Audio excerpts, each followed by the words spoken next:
লক্ষ্য করেছেন আপনার ভবিষ্যৎ প্রজন্ম কি রেখে যাচ্ছেন? পড়ালেখা নাই, সামাজিকতা বলেন, আপনার এক শিক্ষণীয় বিষয় বলেন, কিচ্ছু নাই। কিছু ছেলেপেলে তারা টিকটকে সেলিব্রিটি, মিলিয়ন মিলিয়ন ইয়ং যুবকরা আবার তাদেরকে ফলো করে, কি সমস্ত অসামাজিক কাজকর্ম করে। তারা হচ্ছে এই সময় যুব সমাজের আইকন। একজন কাউন্সিলরের ক্যাডার মোহাম্মদপুরে একটা ছেলে আছে, বাইকার, জনপ্রিয়, তার প্রায় ধরেন 24 লক্ষ ফলোয়ার আছে। মোহাম্মদপুরে একজন কাউন্সিলরের বলতে পারেন সে অ্যাক্টিভিস্ট, পান্ডা টিমের সদস্য, কিন্তু তাকে 24 লক্ষ যুবক ফলো করছে। তাহলে যুব সমাজ, তরুণ সমাজ কোন দিকে যাচ্ছে? একটা ছেলেকে গ্রেপ্তার করছে, টিকটকার, পড়ালেখা নেই, কি সমস্ত অশ্লীল কর্মকাণ্ড করে বেড়ায়। তাকে নিয়ে সমস্ত পত্রপত্রিকার নিউজ হয়েছে, তিনি গ্রেপ্তার হয়েছেন। পত্রপত্রিকার রুচিটা কোথায় গেছে? এইগুলো সমাজের আদর্শ হিসেবে, সমাজের মাঝে অনুকরণ হিসেবে প্রচার করা হচ্ছে।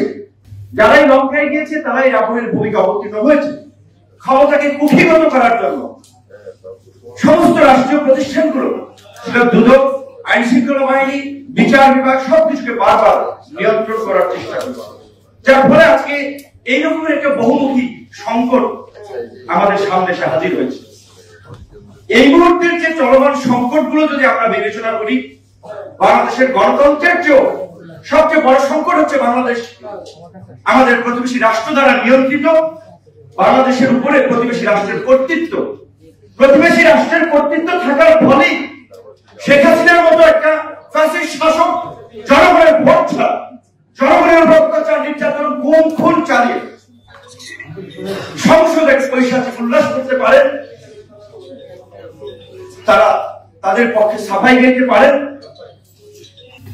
একটা রাষ্ট্রের সর্বোচ্চ প্রতিষ্ঠানের প্রধান পদে আসীন সেনা প্রধান, পুলিশ প্রধান, এই ধরনের জঘন্য কর্মকাণ্ড ঘটানোর পরেও এখন পর্যন্ত তাদেরকে গ্রেপ্তার করা হয় না, তাদেরকে দায় মুক্তি দেওয়ার মতো একটা দুঃসাহস এই সরকার করতে পারে।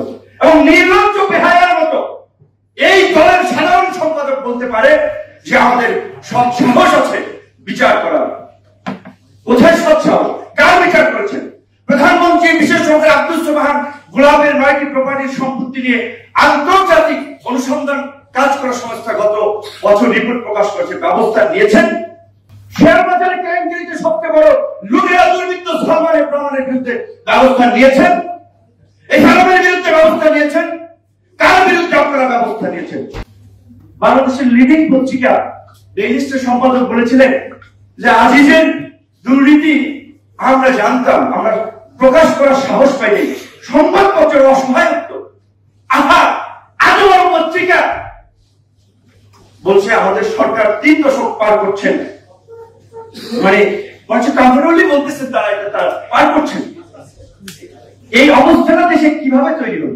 এই অবস্থা, এই সংবাদপত্রের মালিকরাও জড়িত ছিলেন, সিভিল সোসাইটির একটা অংশ জড়িত ছিলেন, হালুয়া রুটি খাওয়ার জন্য একটা গ্রুপ ছিলেন, তারাও জড়িত ছিলেন। এখন সবাই হাহুতাশ করছে, দেখেন সবার মুখ কালো, সবাই বলছে যে এইভাবে দেশ চলতে পারে না। প্রধানমন্ত্রীর বেসরকারি খাত বিষয়ক উপদেষ্টা সালমান এফ রহমান এবং প্রধানমন্ত্রীর নিরাপত্তা উপদেষ্টা জেনারেল তারিক সিদ্দিকী, তার বিরুদ্ধে কথা বলা দুষ্কর। কারণ নিজেও পাইনি চাই সব তার আঙ্গুলি হেলানো উঠে আর বসে। কাজে আমি কথা বলে আবার বাসা থেকে যাতে এই ক্ষেত্রে বাসায় যেতে পারবো কিনা, এটা একটা সন্দেহ।